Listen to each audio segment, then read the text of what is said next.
Muy bienvenidos a la clase número 5 de nuestro curso MAT 070, Introducción al Cálculo. En la clase de hoy estudiaremos las funciones proposicionales y el uso de cuantificadores. Antes de definir qué es una función proposicional, veamos cuál es la idea de esta clase. En la clase de hoy queremos ampliar las posibilidades de generar proposiciones, ya sea verificando si un elemento satisface una determinada condición o bien cuantificando el número de elementos que satisfacen dicha propiedad. Revisemos entonces la definición de función proposicional. Una función proposicional o predicado es una aseveración o expresión que depende de una o más variables, tal que al reemplazar estas variables por elementos específicos del universo se transforma en una proposición. ¿Qué quiere decir que esta función proposicional se transforme en una proposición al evaluarla en elementos específicos del universo? Quiere decir que mediante este proceso de evaluar las variables en elementos específicos del universo, esta función proposicional adquiere un valor de verdad. Recuerda que una proposición es un enunciado que tiene asociado un valor de verdad, es decir, del cual podemos decir si es verdadera o falsa, sin ambigüedad. Por ejemplo, si consideramos el universo de los números reales, la expresión p de x que indica x al cuadrado menos x mayor o igual que 5 es una función proposicional. No es una proposición puesto que no tiene un valor de verdad asociado. Si no sabemos quién es x o qué satisface x, además de ser un número real, no podemos decidir si la expresión x al cuadrado menos x mayor o igual que 5 es verdadera o falsa, es decir, no tiene un valor de verdad asociado. Es solo una función proposicional. Sin embargo, si evaluamos esta función proposicional en algún elemento específico del universo, por ejemplo en -6, la función evaluada en -6 adquiere un valor de verdad, se transforma en una proposición. Observa que si evaluamos p en -6, obtendremos 36 menos y menos más 6, es decir, 42, que efectivamente es mayor o igual que 5. O si evaluamos nuestra función proposicional en x igual a 2, obtendremos 2 al cuadrado menos 2, es decir, 2, que no es mayor o igual que 5. Por lo tanto, p de 2 es una proposición y es una proposición falsa. Otro ejemplo de función proposicional es el siguiente. Si consideramos el universo de las rectas del plano, entonces q de xy, que nos indica que x es perpendicular a y, es una función proposicional. Pero no es una proposición, puesto que esta expresión x es perpendicular a y no tiene un valor de verdad asociado, a menos que evaluemos en algún par de rectas particulares del universo. Observa que en este último ejemplo, la función proposicional depende de dos variables, x e y, a diferencia del ejemplo 1, donde la función proposicional dependía solo de una variable.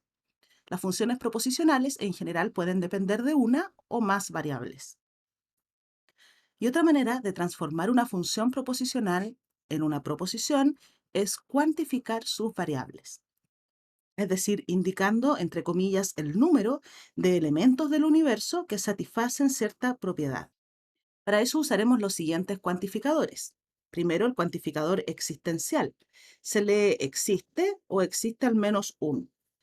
Esta E al revés es la notación que utilizaremos para este cuantificador. También tenemos el cuantificador universal, que es esta especie de A al revés, y se lee todos los, para todo o bien para cada. Y por último tenemos el cuantificador existencial, que indica que existe un único. Para indicar que existe un único, usamos el mismo cuantificador existencial, que es esta E al revés, pero con una exclamación, y se lee tal cual existe un único. Una observación importante es la que nos dice que si tu función proposicional tiene más de una variable o dos o más variables, debes cuantificar cada una de ellas para que esta función proposicional se transforme en una proposición. Por ejemplo, si consideramos nuevamente el universo de las rectas del plano y la función proposicional q de xy que nos indica que x es perpendicular a y, Debemos cuantificar ambas variables para que esta función proposicional adquiera un valor de verdad, es decir, para que se transforme en una proposición. Veamos algunos ejemplos. Tratemos de traducir estas proposiciones al lenguaje natural. La primera proposición dice: existe X en el universo de las rectas del plano y existe Y, otro elemento del universo de las rectas del plano, tal que Q de X, Y. ¿Qué nos está diciendo esta proposición? ¿Cómo leeríamos esto en lenguaje natural? Diríamos que existen dos rectas del plano que son perpendiculares. Existe un par de rectas del plano que son perpendiculares. 2. Una nueva proposición. Ahora dice: existe X en el universo tal que para todo Y del universo, Q de X, Y. Intenta traducir esto al lenguaje natural. ¿Qué nos está expresando esta proposición? Nos diría que existe una recta del plano que es perpendicular a todas las rectas del plano. Es decir, existe una recta que es perpendicular a cualquier otra. Veamos un nuevo enunciado. Para todo X del universo existe Y en el universo tal que Q de X, Y. ¿Qué nos indica esta proposición? Nos diría que para toda recta del plano existe una recta que es perpendicular a ella. Para cada recta de U existe al menos una que es perpendicular a ella. Otro ejemplo. Para todo X de U, para todo Y de U, Q de X, Y. Nos quiere decir esta proposición que todas las rectas del plano son perpendiculares entre sí. Las rectas del plano son perpendiculares entre sí. Este ejemplo nos permite apreciar que esta función proposicional, X es perpendicular a Y, que no tiene un valor de verdad asociado, se transforma efectivamente en una proposición cuando cuantificamos sus variables. Por ejemplo, cuando decimos que existe X en U y existe Y en U, tal que Q de X, Y, estamos transformando nuestra función proposicional en una proposición que nos dice: existe un par de rectas del plano que son perpendiculares. Eso sí tiene un valor de verdad asociado. De hecho, es una proposición verdadera. De modo que si este primer ejemplo es un ejemplo de proposición verdadera, su negación será una proposición falsa.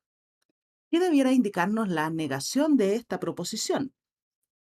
La negación de existe un par de rectas del plano que son perpendiculares diría en lenguaje natural que no existen dos rectas del plano que sean perpendiculares. Es decir, o dicho de otra forma, que todo par de rectas del plano no son perpendiculares. Veamos cómo escribirlo formalmente. Para negar una proposición que contiene un cuantificador universal para todo X en U, P de X, cambiamos para todo por un existe y negamos la proposición. Porque si la proposición dijera que para todo X en U se cumple P de X, la negación sería que existe al menos un elemento del universo que no cumple P de X. ¿Cómo negamos una proposición que contiene un existe, un cuantificador existencial? Debemos negar el hecho de que existe un elemento del universo que cumple P de X. La negación nos diría que todo elemento del universo no cumple P de X. Por lo tanto, en ambos casos, para negar una proposición con cuantificadores, cambiamos el cuantificador universal por un existencial y negamos la proposición, o si se trata de una proposición con un cuantificador existencial, cambiamos el existe por un para todo y negamos la proposición. ¿Cómo negar la idea o la proposición que nos indica que existe un único elemento del universo que cumple P de X? Bueno, su negación nos dice que todo elemento del universo no cumple P de X, o bien existen dos elementos del universo distintos que cumplen con P, es decir, que hacen verdadera la proposición P de X y P de Y. ¿Qué nos está indicando esta negación? Cuando decimos que para todo X de U no se cumple P de X, estamos negando el hecho de que exista al menos un elemento de U que cumpla con P. Pero también tenemos que negar la idea de que exista algún elemento del universo que cumpla con P de X, pero que éste no sea único. Por eso debemos decir también que existe un par de elementos de U distintos que hacen verdadera a P de X y P de Y, es decir, que ambos elementos cumplen con la proposición P. Revisemos ahora algunos ejemplos. En este ejercicio se nos pide determinar el valor de verdad de las siguientes proposiciones y luego negarlas. La primera proposición nos dice para todo n natural, n-1 es un número natural.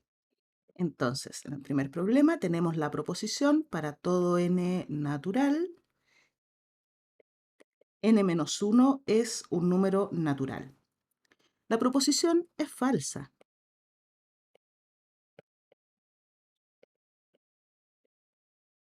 ¿Por qué es falsa? Porque vemos que para n igual 1, que es un número natural, obtenemos 1 menos 1, que es 0, y no pertenece a los números naturales.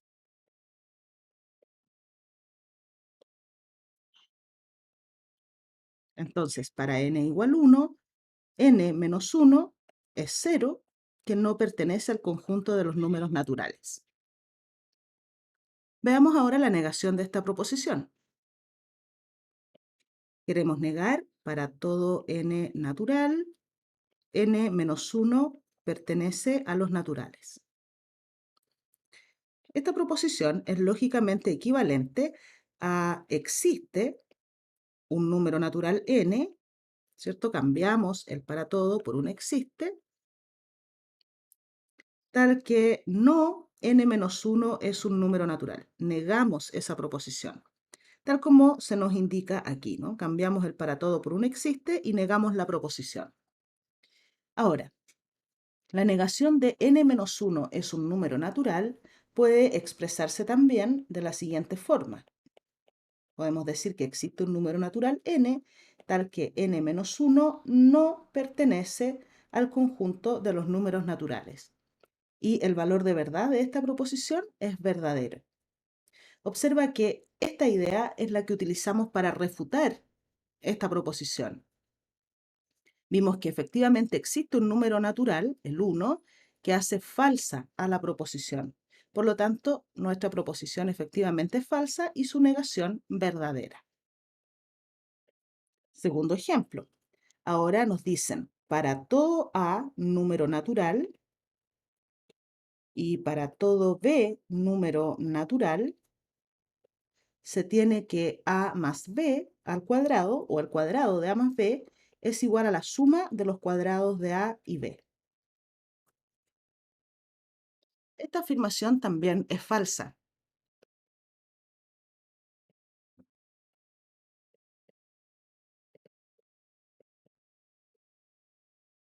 Y para mostrar que es falsa, basta encontrar un par de números naturales que hagan falsa esta igualdad.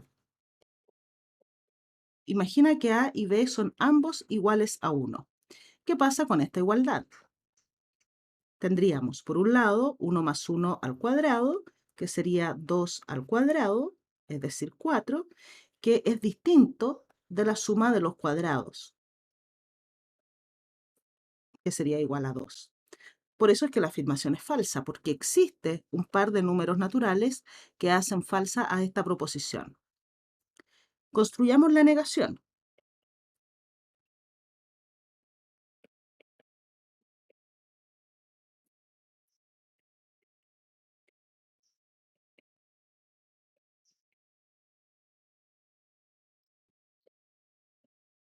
Neguemos esta proposición. Para negarla, cambiamos el cuantificador universal por el existencial y negamos la proposición. Entonces tendríamos que esto es equivalente a decir que existe un número natural A y existe un número natural B y negamos la proposición. La proposición que nos dice que el cuadrado de A más B es igual a la suma de los cuadrados. Pero, ¿qué significa negar esa proposición, que es una igualdad? Estaríamos diciendo que existe A, número natural, y también existe un número natural B,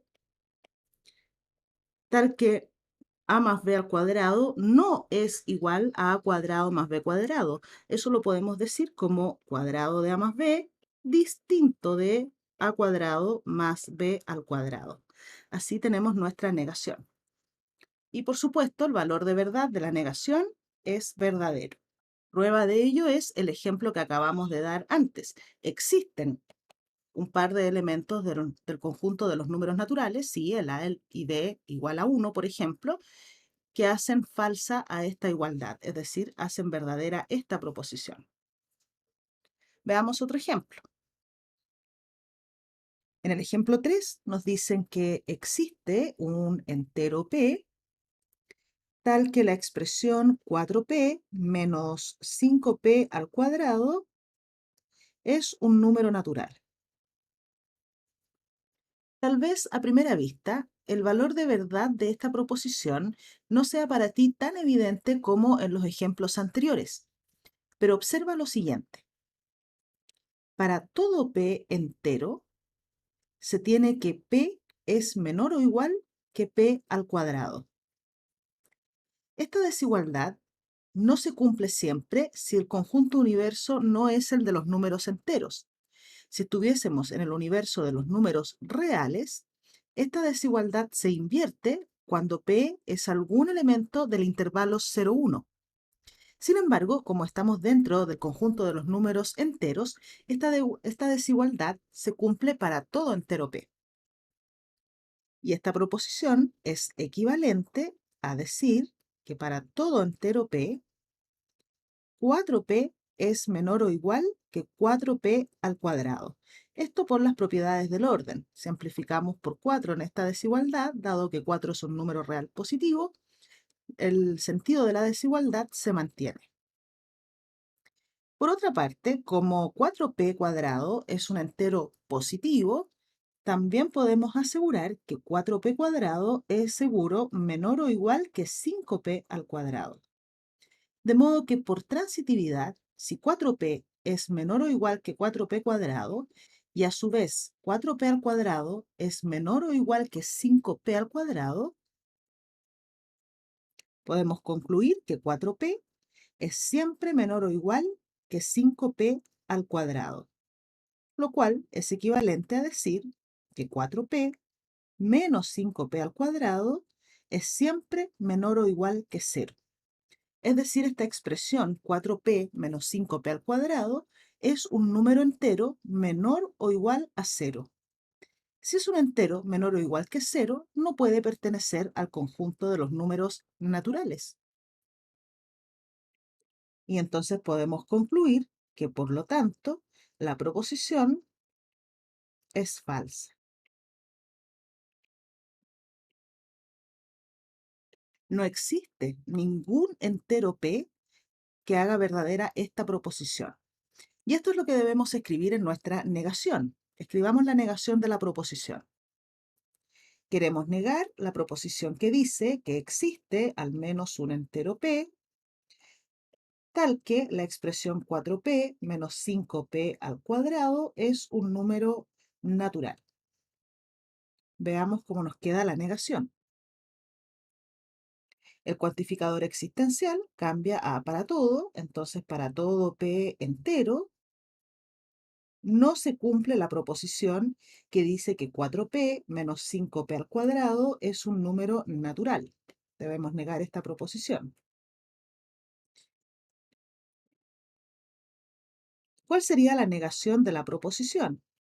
Bueno, negar la proposición que nos dice que esta expresión es un número natural equivale a decir simplemente que la expresión 4p menos 5p al cuadrado no pertenece al conjunto de los números naturales. Y eso es precisamente lo que acabamos de probar antes. Probamos que para todo entero p, la expresión 4p menos 5p cuadrado es menor o igual que 0, es decir, no pertenece al conjunto de los números naturales. Como puedes ver, nuestra afirmación, que resultó ser falsa, tiene negación verdadera, como debe ser, ¿no? La negación cambia el valor de verdad de la proposición.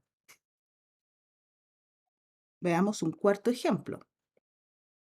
Ahora se nos pide determinar el valor de verdad de la proposición que dice para todo A número natural y para todo B número natural existe un número natural n,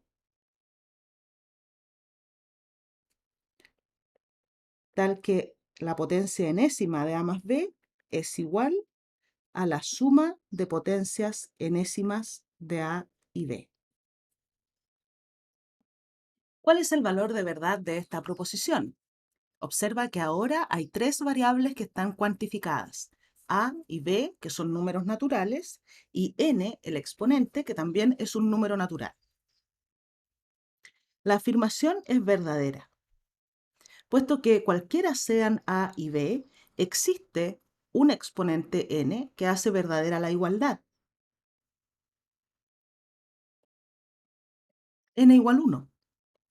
Por lo tanto, podemos decir que la afirmación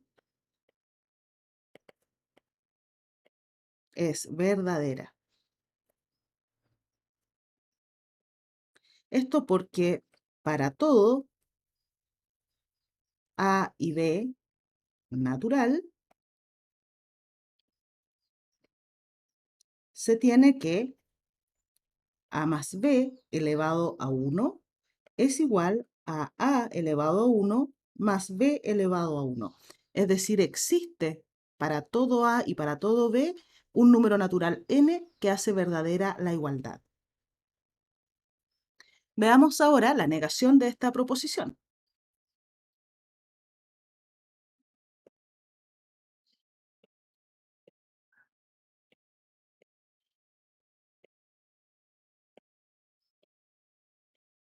Construyamos la negación.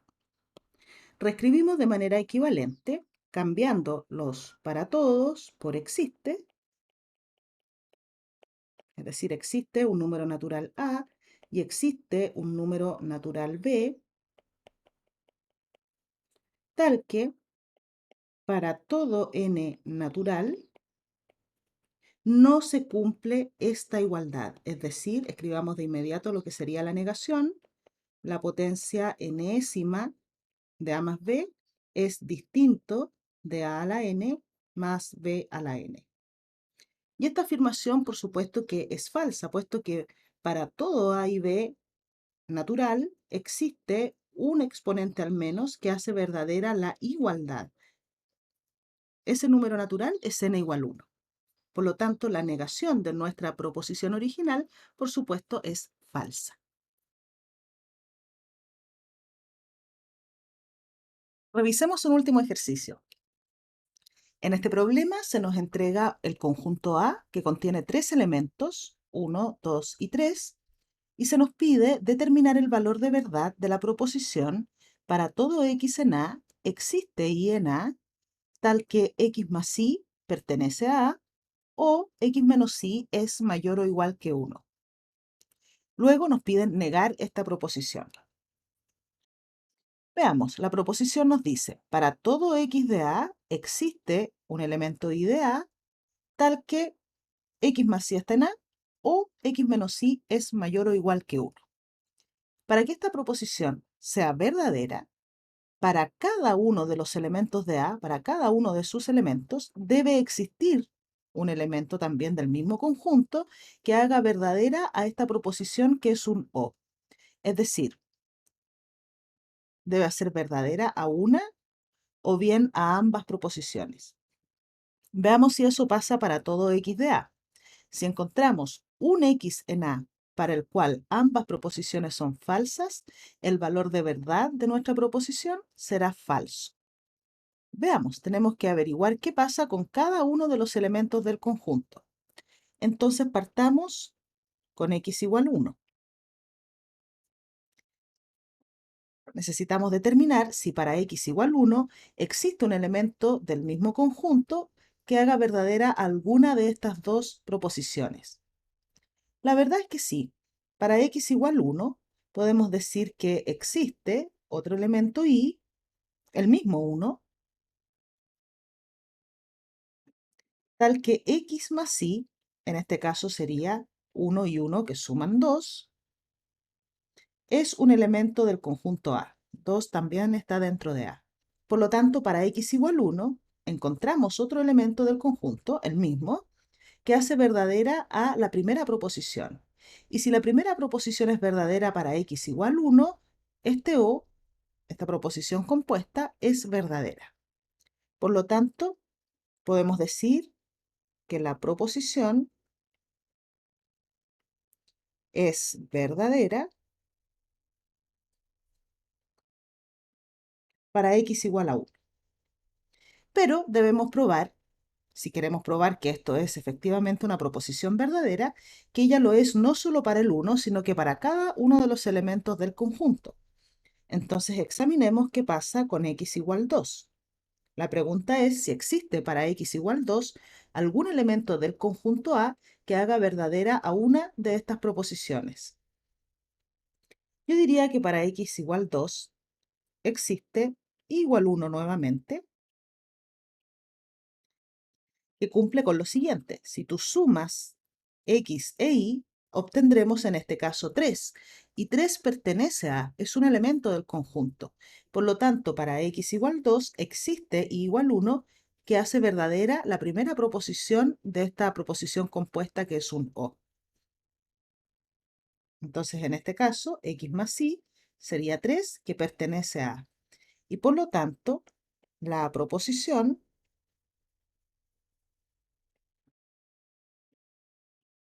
es verdadera también para x igual 2.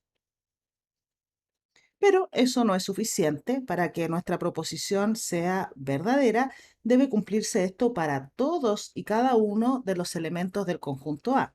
Ya lo hemos verificado para el 1 y para el 2. Veamos qué pasa para x igual 3. La pregunta es si existirá para él algún elemento del conjunto A que haga verdadera a la primera proposición o bien a la segunda. Observa que si sumamos x igual 3 con cualquier elemento del conjunto A, obtendremos algún valor que está fuera de A, es decir, que hace falsa a la primera proposición. Veamos qué pasa con la segunda proposición. Para x igual 3, podemos decir que existe un elemento del conjunto, por ejemplo el 2, existe y igual 2, tal que x menos y, en este caso que sería x menos y, 1, 3 menos 2, y eso efectivamente es mayor o igual que 1. Si bien para x igual 3 con y igual 2, la primera proposición es falsa, la segunda es verdadera. Por lo tanto, nuestra proposición, que es 1, es verdadera.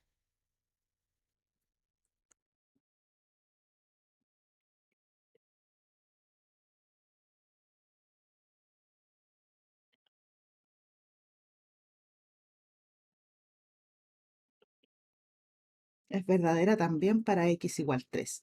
Como hemos probado que es verdadera para cada uno de los elementos de A, podemos decir que nuestra proposición, la que nos entregaron, es verdadera.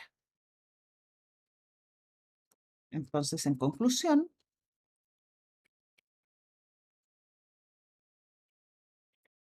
nuestra proposición es verdadera.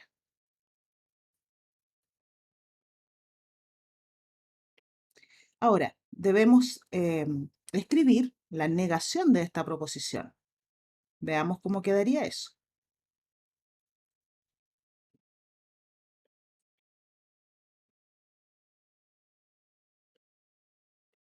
Entonces, debemos negar la proposición.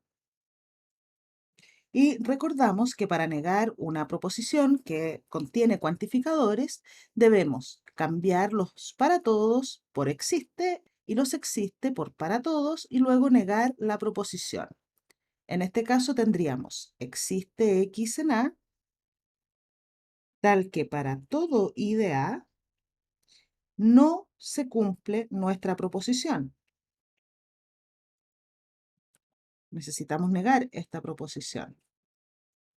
Ahora, ¿cómo se niega esta proposición que es un O? Recordamos las leyes de De Morgan. Recuerda que la negación de P o Q es equivalente a la negación de P y la negación de Q. Entonces, en este caso tendríamos existe X en A, tal que para todo y de A, X más Y, negación de X más Y pertenece a A, y la negación de X menos Y mayor o igual que 1. Todavía podemos reescribir esto de manera equivalente. Tenemos que existe X en A, tal que para todo Y del conjunto A, X más Y no pertenece a A. La negación de la proposición X más Y pertenece a A nos diría que X más Y no pertenece, no es un elemento de A. Y la negación de X menos Y es mayor o igual que 1 sería X menos Y no es mayor o igual que 1. ¿Qué quiere decir esto? Bueno, si esa expresión no es mayor o igual a 1, quiere decir que es estrictamente menor que 1. Y entonces ya tenemos la negación de nuestra proposición, que por supuesto es falsa, dado que hemos probado ya que la proposición original, la que nos entregaron en el problema, es verdadera. Siempre que necesites probar una proposición que sea para todo, se debe probar la propiedad para cada uno de los elementos del conjunto. Si comenzáramos por un existe X en A, que cumple alguna propiedad, basta exhibir un elemento del conjunto que cumpla tal propiedad. Pero en este caso queríamos probar que para todo X de A existe un elemento del conjunto que hace verdadera a esta proposición. Y eso es lo que hemos probado considerando cada uno de los elementos de A. Y finalmente construimos también la negación de nuestra proposición. Con este problema damos por finalizada la clase de hoy. Muchas gracias por tu atención y nos vemos en la próxima clase. Hasta entonces.